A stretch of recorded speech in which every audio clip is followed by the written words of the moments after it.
Sunil, can you walk us through Tamil Nadu fire rescue mission? Emotionally broken down.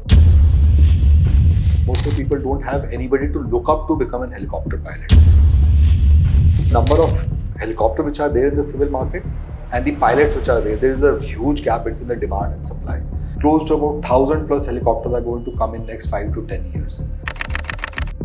Technical failure in our helicopter, and if the tail rotor fails, the helicopter is literally out of control. And we crash landed. When you're dying, the entire life, kind of revolves in front of your eyes. And in those 15 seconds, I actually remembered like all the important people in my life. What does it take to fly a machine through storms, into war zones and above the Himalayas, all while carrying the president or rescuing lives from burning forest?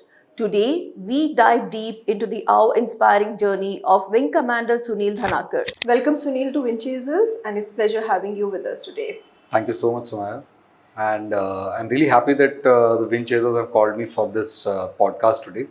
And I heard what you spoke about me in the beginning, very big words. And I hope this conversation is very enriching and learning for everybody, and Yes. at the same point of time, a fun conversation. What was that very first moment that came in your mind that you wanted to become a helicopter pilot? To become a helicopter pilot. Well, to tell you very frankly, it might come as a shocker to the people who are watching this. Leave alone being a helicopter pilot, I didn't want to be a pilot in the first place. It all, is a quirk of fate that it happened so. Okay. My form for the Indian Air Force was filled by my classmate. I was actually a hardcore That's army. interesting. Filled by your classmate. Yeah, Okay. I was an army optee since the beginning because I had my uncle who was in the army. Okay. And since the early childhood, I used to see him, wearing the uniform and the stars and everything. And I was quite mighty impressed with that. So I wanted to become an army officer. Okay. But being the lazy one that I am, it was my classmate who filled up my form. And I was in fact in Bangalore at that point of time when my call letter came for going for SSB for Air Force. Okay.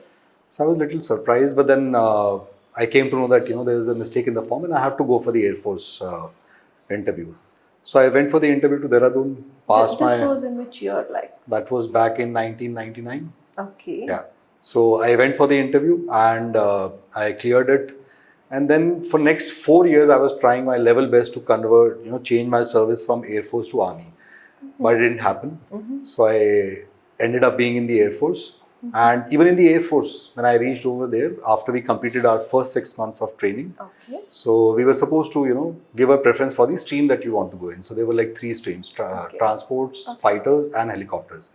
So my first option was transports. Thereafter it was the fighters and last was the helicopters. So it's everything like what you wanted. It just came to you. It just came to me because, we have this thing in the Indian Air Force that after your first 6 months of flying is complete and you're going for the trifurcation, one of the instructors from the helicopter fighters and the transport stream, they come over and then they talk to you about the life in the the stream per se. So I still remember the instructor who came to talk about the helicopter, and he said a very beautiful thing. Okay. He said that it's very easy to take somebody's life, but it takes a lot of courage to save somebody's life. And Wow, that just tilted the the list a little bit. Okay. So the helicopter became second, fighter became the last one. And as luck would have it, I ended up being in helicopters after that. That's an amazing journey and something that you didn't plan at all. Not at right? all. Not planned at all. Okay. Okay. So how do you feel now after so many years being as a helicopter pilot? I am a firm believer in destiny now, and I'm happy that it happened that way. Okay, that's nice. And how about you when you take delegates, Prime Minister? How did you feel at that time?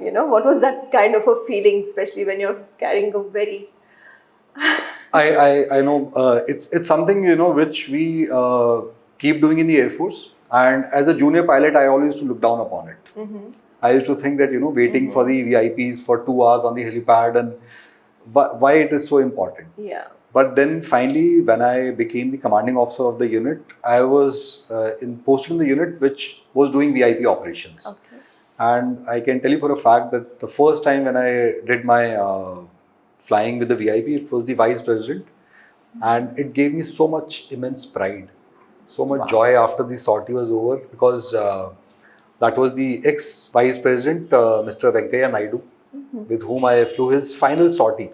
Okay. So he was doing a visit to the Gujarat, to Dwarkadhish temple, and after landing, he came and he shook my hand and he told that it's a very good sortie that you did, and I'm really thankful to you.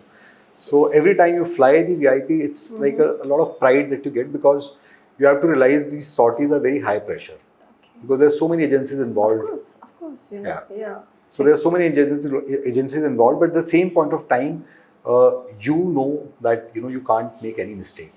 There is like no room for error at all. So it's challenging, There's but a lot of pressure, right? there is pressure. How did you cope up with that? Uh, it's just that over a period of time you learn to like kind of zone out when you sit in the cockpit and you just concentrate on the work that you're doing. Okay. So in the back of the mind, you know that there is somebody very, very important sitting behind, but you focus on the task that is there in the cockpit, and that's how. Does it affect at that moment? Like, does it, because you're under so much of pressure, that's the main thing. Mentally, you're strong enough to take it ahead. I think that is one thing which I can say for a fact that military aviation teaches you, how to Yes. cope up with Yes. pressure. From very beginning, you go for missions which are a little less pressure, and as you keep growing in the service, keep gaining more and more experience, you fly for missions which are high pressure, and that kind of like builds up your aviation career. Okay. Yeah. And sometimes, did you ever felt when you were in a war zones, or places like, this is it, this is the end? Did you ever go through that moment? Not exactly in the war zone, but like we have been into missions which are counter-insurgency operations. I've been part of many missions in the Chhattisgarh area where we do the anti-Naxal operations. But one incident stands out in my mind, wherein we had a technical failure in our helicopter, and there's a very grave emergency in helicopter known as the tail rotor failure. Okay. And if the tail rotor fails, the helicopter is literally out of control. And we crash landed, and it was just a matter of 15 seconds from the time the emergency happened to the time we crash landed. And I still remember that there's this movie which I saw when I was, I think, probably in my late teens or I think early 20s. There's a movie by in which Musafir, Sanjay Dutt is the one of the actors. He says Yes. that when you're dying, the entire life, kind of revolves in front of your eyes. And in those 15 seconds, I actually remembered like all the important people in my life. Oh God. And Okay. yeah, that day I actually thought that this is like the end of it. That's scary as well, and it was. hats off to you to keep yourself strong enough at that moment. So Sunil, have you ever gone through emotionally, have you ever broken down with certain things or crisis? At that moment also you had to fly. How did you feel about that? How did you cope up with it? Okay, that's an interesting question, because being a military aviator, you are taught to be tough in every situation. Yes. And in general, like if you're flying a machine, be it military flying or commercial flying, there are a lot of lives which are dependent on you. So you're supposed to be tough at all point of time. But there are times in your life when certain things happen which kind of really breaks you down. So the thing that you asked, I still remember. I don't know why Bangalore keeps coming back into the equation again and again, but this happened. Because you're in Bangalore. Yeah, right over here in Bangalore only. Okay. 2018 in the Aero India show, we were doing the display, and one of my very, very close friend who was my schoolmate. He was a junior in my school. Then he joined Air Force after me. I kind of like trained him to become a pilot along with me. Okay. And then he was in the fixed wing display team of the Indian Air Force, and there was a crash over here in the Aero India in 2018. Okay. And we had our display right after it. Right after that. Yeah. You had come to know about the crash, and Yes, I had. he is no more. Exactly. So I had come to know about the crash, and it was a tough moment at that point of time. And I won't lie, I actually really cried my heart out, in a corner. But then finally you have to do the task. And generally, before any mission that I fly, I kind of just put my headphones on, put the phone in the airplane mode, and listen to some music and just calm myself down. And then thereafter I went for the mission and I flew it. But that was one part where, I really was like Hats really off low. to you, Captain, for this. It's not an easy thing. Yeah, but then at the same point of time, I think this is what aviation teaches you, that you have to keep your emotion aside when you finally sit in the cockpit, because you have to like kind of zone out. Correct. And it is that state wherein you don't think about anything else except what is there in the cockpit. And there's a lot of background preparation which goes before you actually head to the cockpit. True. Just to give you a small example, the display flying that we used to do, the entire duration of the display is just 15 minutes. Okay. For that moment only these birds are in the sky. But there is a almost 2 hours briefing before that. Then we have a walk-in brief of about 30 minutes. Then we do the 15 minutes display, we land back, and then there is again 2 hours of debrief. Wow. So for a mission of 15 minutes, you have to actually fly, work for almost 5 hours. Yeah. So that preparation that you do on the ground kind of, helps you to completely focus on the task at hand in the cockpit. But actually, if I say, there is where wind chases, that's a change I'm trying to bring in. Making the student pilots itself mentally strong. It means a lot, when a student, they need to be prepared what's coming ahead of them. They need to be prepared that they're carrying the lives of people. So we assess every student of us every 15 days, every month, what's happening with them, what's mentally running behind their head. That's so important for a student. And I wish everybody does that for the student who is just starting the journey itself, to build up that, till they come up to come to sit on the you're taking care of, kids who are like 17, 18 years old. They are actually getting into high pressure situation for the first time in their life. So for them to understand the kind of pressures that happen in the cockpit, till the time the things are going all right, everything is, good. But the moment something happens in the cockpit, there is some emergency, something which you have not prepared for. True. That is where mental toughness comes. And you taking care of them, talking with them.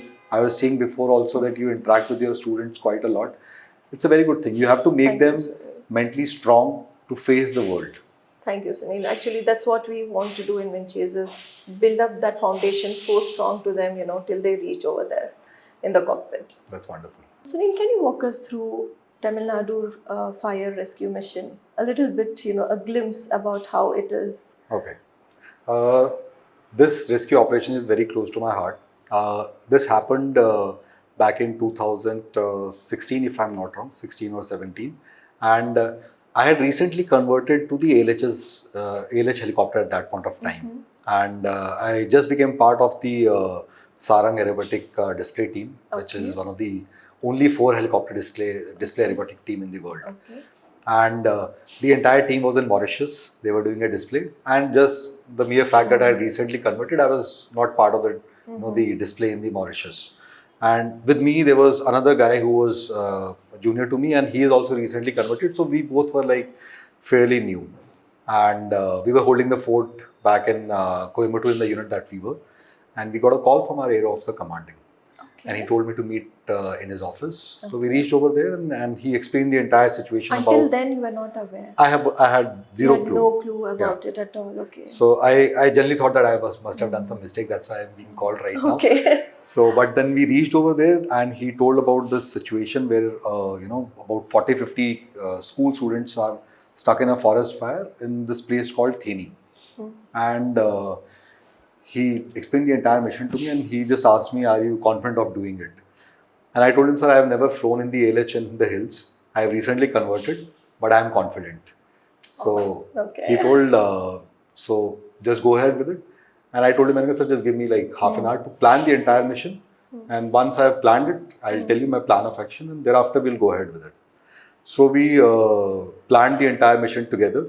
We thought about the search patterns that we are going to carry out. So how many people were there in the mission? Like how number? It was basically me as the captain of the aircraft, my co-pilot, and there was one flight gunner that we carry in our helicopter, who is in the cargo compartment behind. So 3 of us were there. We planned the entire mission. We thought about the search patterns that we will carry out, and we took off from Coimbatore after briefing our AOC. But the moment we reached there, all the plans went for a 6. Because it was like the entire valley was full of smoke. The fire was quite widespread, and we were not able to see anything. So based on the last location that we had of the people, we started carrying out our search patterns, and we loitered in the entire area for about an hour But How do you do that so many miles up there? generally in helicopters, you get the option of flying little low. Okay. That is one speciality about the helicopter, that you Okay. can fly low. So we were approximately a height of about 1.5 kilometer or so, and the hills in that general area about 1 kilometer height. So we were searching, but we were not able to locate anything. Took almost an hour, and it was like going close to the sunset time, Okay. and we thought like we will head back to our base. Okay.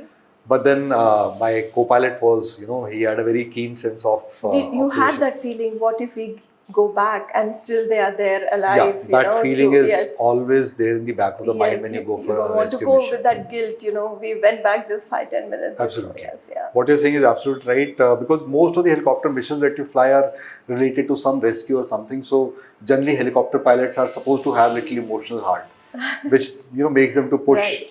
for the mission. So we searched for about an hour, and then finally he was able to locate a red flag on top of a hill. So somehow through the smoke, we made an approach for that place. Okay. And once we reached over there, we realized that there is no place to land. So we kind of like just hovered the helicopter very close to the hill.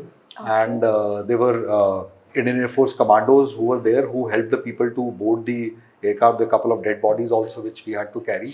And we rescued the commandos also. Okay. So we picked all of them, and then we head back to the base. What kind of a feeling you get at that moment? You have dead bodies also, people alive also. Like, how do you feel at that moment? It is slightly difficult in the beginning, but like it is something like the work of a surgeon. The first time when you do surgery, your hands shake a little, you feel a little nervous. So it is something similar to the pilots also. I have done numerous missions in which we have carried people who are grievously injured or dead bodies also. So first couple of times it does affect you a lot. Then over a period of time you become more and more mentally strong, and then you kind of like it's part of the job. And you are able to do it without feeling emotional about it. Okay, that's an amazing, whatever you have gone through, and you have taken the whole mission on your shoulders and done it successfully, in fact. And what do you feel now about this current generation? What do you feel that they have to, how do they go through this entire journey of their helicopter training or become a helicopter pilot for them? Okay. Yes. Okay, first of all, being a helicopter pilot, you would have seen, as in your academy also, Yeah. not many people know about helicopters. Yes. And one of the reasons is that, most of us travel by the civil airliners. We see the pilot, we get attracted to the glamour behind the pilot. But I can definitely say that very few of us get the opportunity to actually ride in a helicopter. So Yes. most of the people don't have an ideal, most of the people don't have anybody to look up to become a helicopter pilot. So that is one of the reasons you don't see many helicopter pilot around. Yes. Even in that's this, very true. yeah, in the civil industry, if you see the commercial helicopter operations, most of the helicopter pilots are ex-military. Yes, they are. Yes, they are. But No. now I think market should open. It is open, in fact. Yeah, definitely There's it's opening so up. much demand in India right now, but still there is no awareness. All I can say to the people over here is that once you explore this helicopter market, it is going to boom, and it is actually booming right now. Basically, the number of helicopter which are there in the civil market and the pilots which are there is a huge gap between the demand and supply. So they are looking for pilots, but they don't have. Okay. So anybody who wants to become a helicopter pilot needs to remember three things. Firstly, helicopter flying is not easy, but at the same point of time, it is one of the most satisfying flying that you can get. It is not Flying. Yes, because in the commercial planes that you fly, it is more of being a system operator. You're managing everything, but probably in the entire day you might carry out a couple of landings at max. In helicopters, you are flying into areas where nobody has gone before. That is one part of the helicopter flying which really attracted me, that you go and see places which nobody has seen. Yeah. That's why, Wind Chasers is promoting more and more about helicopter career. People are not aware, students are not aware. They just think it's just a recreational one or a hobby flying, but they don't know that this can be a career too. What advice do you think you can give an 18-year-old who wants to be a pilot? What I want to tell a person who is just going into the aviation, the helicopter market is going to boom. And close to just about 1 week back only, we had this meeting in Delhi and Bombay also, if I'm not wrong, of the helicopter operators, wherein close to about 1,000 plus helicopters are going to come in next 5 to 10 years. That's amazing and a big number. Yeah, that's a big number, and the number of pilot requirement is going to increase substantially. And helicopter pay you equally well as compared to the commercial planes also. Definitely. That's what people need to know. It's just not about glamour, even the pays are good in this. The pays are very good. Yes, because always I see a student comparing that's more glamorous and this is not glamorous, non-glamorous, there is where they move back, but they don't know what all adventure they're going to. If you have a passion for flying, if the first thing because of which you want to become a pilot is passion for flying, helicopter will give you that satisfaction. Second thing, if you want to earn money, yes, helicopter will give you that also. And as well as a relaxed life, not a hectic life as you see in commercial. There are two sides to it. Okay. Commercial flying is definitely more hectic in terms of there are no fixed working hours for them. Helicopters per se, the working hours are quite laid out. There is no night flying, so you kind of stick to the day flying. Plus, you get like regular offs. So most of the helicopter companies which work nowadays work on the model of either 30 days on, 30 days off, or 40 days on or 20 days off. So on an average, you fly between 7 to 8 months at max in the year, and you get 4 months for yourself.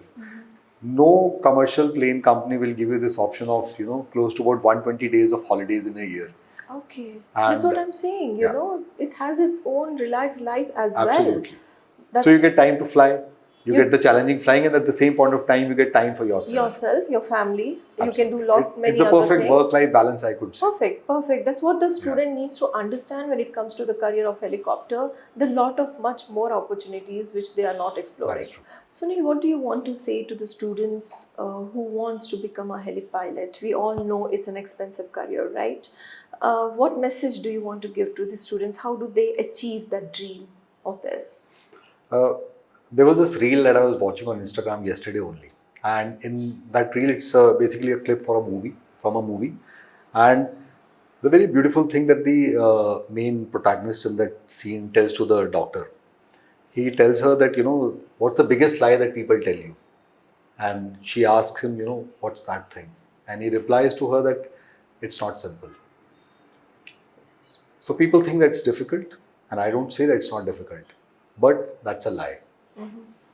Everything is simple until the time you're ready to work hard for it. Okay. And there's this very famous quote which I always carry with me for I think for last 15-20 years. I read it long back when I think I was starting my flying career, that behind every overnight success is 20 years of hard work. Okay. So you need to be ready for the hard work. Okay. If you do your job well, if you prepare well for it, the money part, which is what you are hinting at, flying is an expensive proposition. So even if you become a commercial airliner pilot or a commercial helicopter pilot, it's going to cost you money. But at the same point of time, if you prepare well, you become a pilot, the returns are also equally good. They can cover up that loan what they take, right? Absolutely. Within few years. Especially in the helicopter fleet, if you start flying outside, the first officers from the beginning very easily get pays above 1.5 lakh per month, and for a captain who has got his IR ratings and everything, it can even touch 8, 9, 10 lakh also. Okay. So, which is quite a substantial amount. So whatever loan that you have taken, you can probably repay it in a couple of years only. Yes. So that's not a very big deal. It's just a little push and confidence. Absolutely. You need to believe in yourself. Believe in yourself. Determination is important that they want to do this, and then they are there in the cockpit and they can cover up that loans. And don't think that it's going to happen overnight. Yes. You need to slog in the hours. You need to do the hard work, because all that is presented in front of us, is a pilot who is wearing his uniform and walking to the cockpit. It all looks very glamorous, but behind that, the pilot has done a lot of hard work on ground to reach that stage. For every mission that you fly, you need to prepare beforehand. So it's like a lifelong thing. Yes. When I joined the military aviation, a lot of people used to tell me that तुमने फौज join कर लिया, पढ़ने की जरूरत नहीं पड़ेगी. But फौज join करने से क्या हो जाएगा? People used to think that generally in our generation that people who are studious, they join engineering or become doctors and things like that, and people who are like average like me, they will join Fauj. But being a pilot, you have to give your exams every year. I've वो been तो giving है, exam for वो तो last है. 20 years. Yeah. You know, my kids look at me and they say कि पापा आप same किताब हर साल It पढ़ते keeps रहते you हो. on toes. You have Absolutely. to study, you have to give, because you are, So there is need no to teach substitute us. for the hard work. You have to do the hard work, and the money part can be taken care of. It's not very Yes. difficult. Yes, that's true. What you said, it all depends on the student, how determined and how much they want to really achieve their dream. Absolutely. During your rescue mission for the children, at that moment, did you feel like a parent or like a pilot who was rescuing? What came that thought in your mind? Because there were little children out there. That's true. I told you before, and also helicopter pilots generally are little emotional because we fly a lot of rescue missions, and every time we go for a rescue mission, there is some life at stake. So it kind of pushes you at times to to push your boundaries to do something. When you rescue old people, you sometimes think about your parents. When you rescue children, you sometimes think about your own children. Yes. But I'll tell you one thing. Any mission that we fly, again, when we go in the cockpit, it's finally what we want to achieve. We try as far as possible to keep the emotions outside the cockpit. Okay, that's amazing. That's really amazing. Just a little simple thing which I'm always curious to know: what does pilot do when they are not flying? What are their hobbies, and what is this you people like to do? To cut down that pressure from your head and all that. You mean Things. to say in the cockpit? No, coming out of the cockpit. Coming And out of the yeah, cockpit, what okay. are your hobbies, and what is that makes you relax about this? Because you're continuously flying at times. That's true. You're going through even a jolly ride, even which is that. Otherwise, you're in a missions where you're saving people. How do you calm yourself down? So for me, music is a big, a stress buster for me. Okay. Anytime I go before the mission, I have to listen to a couple of my favorite songs. So can we listen to you today? A little one line at least. I think it's better that the great people who have sung that song is better. But yeah, I listen to a lot of rock music. I listen to old classics also. Fauji would sing really well. I would love to hear you a little bit of anything that comes in your mind. There's this very famous song. It's an old Hindi classic, which I don't know if I'm able to sing it, but it goes with that line, मैं जिंदगी का साथ निभाता चला गया, हर फिक्र को धुएं में उड़ाता चला गया. So this is one of my favorite songs, because there are a lot of other songs which I listen, but it's just to calm myself down. In addition, whenever I get time, I like to read, so I always carry my book along. So being a helicopter pilot, you land up at odd places. Yeah. You end up doing night halts at places where you have not planned. Yes. So there's always a book in my bag, Okay. which I read. Okay. And whenever I get time, I like to ride my bike. What about food, Sunil? Food. Food, yeah. Like you may fly anywhere, any place. Like how? I love to explore new cuisines. Yeah, you do, Yeah. and you love to ride as well. Yeah. Okay. So- That's really nice. So have you covered many places? More on the helicopter, less Road on the trip? bike. Road Yeah. trip? Yeah, but I do a lot of road trips Okay. off late, since I've started getting a little more time. Okay, that's really nice to hear. Yeah. And how do you feel about what is the comparison between Air Force pilot and a commercial pilot? Do you want to throw some light on that? Is it okay for you to answer? Yeah, absolutely. I have not done commercial flying, but I have a lot of friends who do commercial flying. So, I'm always in touch with them. The helicopter community outside is again very small. Most of the pilots are helicopter pilots. So you keep talking with them. The missions that we fly in Air Force and in the commercial flying, there are a lot of missions which are similar. Like communication sorties, where you pick up passengers from one place to another. It's a similar thing which you do in the commercial flying. Okay. Offshore flying used to happen in the Air Force also. It happens here also. Yeah. And in addition to that, you do survey flying in Air Force also. You do Yes. survey flying in Yes. the civil street also. But couple of things which the civil market has not tapped in as of now. One of them is the disaster relief operations, Yes. which is primarily the responsibility of the military aviation. And almost every helicopter pilot you meet will have a story to tell about some Yes, rescue of course, operation that of they have course, carried of out. course. So that is one thing in which the civil market has, civil pilots have not really tapped the market. The casualty evacuation is again one thing which Yes. happens a lot in the Air Force. It happens in the civil street also, but it's little restricted. Right. And ambulance. Yeah, air ambulance also. Don't you think India needs that? Because It the way needs the that. traffic is, That's the only way, I a see. patient who is very, very serious can be flown to that place easily. Big hospitals have started doing the air ambulance thing, but till the time the entire ecosystem for the civil Yes. helicopter is not created, the prices will not come down. It's still out of the reach of a lot of people. That is one major thing. But then if you look at the way the traffic is increasing, like it is there in Bangalore, which you guys Oh my suffer God, every yes, day. of course. Bangalore traffic is really So bad things now. like Yes. organ transportation, Okay. medevac, from Okay. shifting people from one hospital to the Yes. airport and Yes. things like that. This is going to increase furthermore, and that Okay. is a market which is there to be tapped. Okay. And the companies, the more number of companies come in, the prices are going to come down. It will help the people also, and people will realize the importance of helicopter flying. Okay, that's nice. That's actually what you said is, means a lot. That not only helicopter pilot, there's so many verticals in that. I wish That is true. students can understand that, there is just so many opportunities out there for them to approach and, grab it right now in True. India.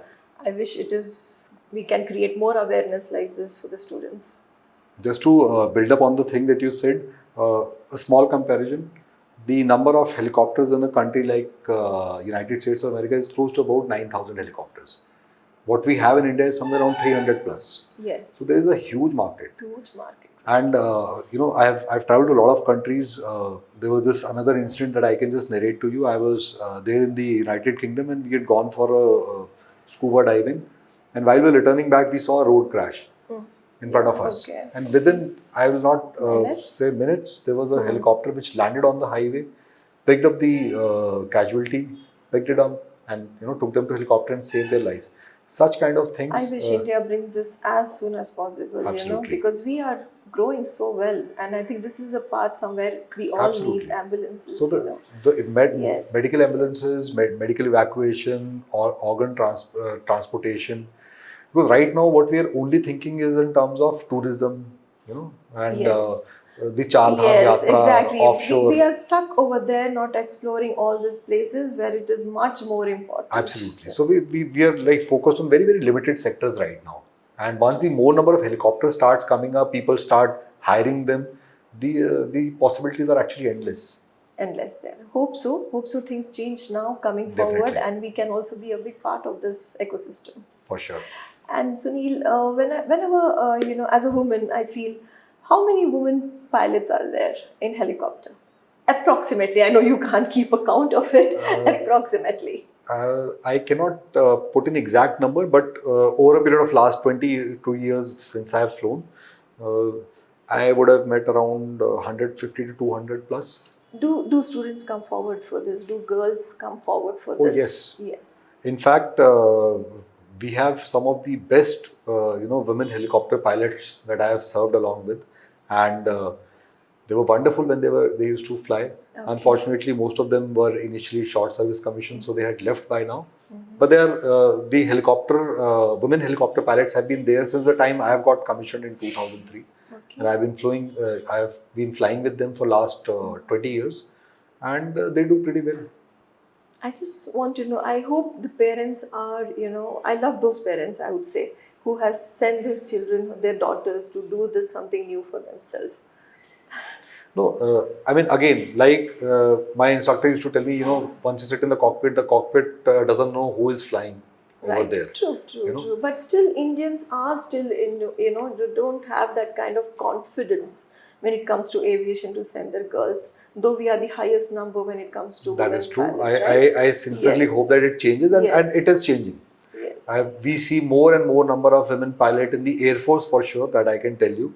And even in helicopters also in the civil market, I know of couple of lady pilots who are not from the military background, from the civil background, who are flying helicopters. Wonderful, wonderful. I really hope that more girls come forward to take this career. It has a lot of potential, and we women can do anything. Absolutely. Sunil, may I ask you a question? What did 22 years of serving in Sky cost you personally? 20 years of flying in the sky costed me a lot of my Saturdays, Sundays. A lot of mental Weekends? peace. Yeah, weekends Okay. were never there. Okay. And there have been times, especially with the VIP flying, Generally, most of the VIPs, obviously, they've got work on the weekdays, so they fly on the weekends. So I used to work from Monday to Friday in my office, and then Saturday, Sunday, I'm taking them around. Okay. So yeah, I can say a lot of free time which I could have got. Yeah. It kind of like went up in the sky along with them. Wow. Okay, nice. So do you regret that? No, Or I don't. you are I don't regret it right now because one of the best part about the VIP operations Yes. is that you again get to see places which generally you won't, get the not skies, then what's next now? skies are just around the corner.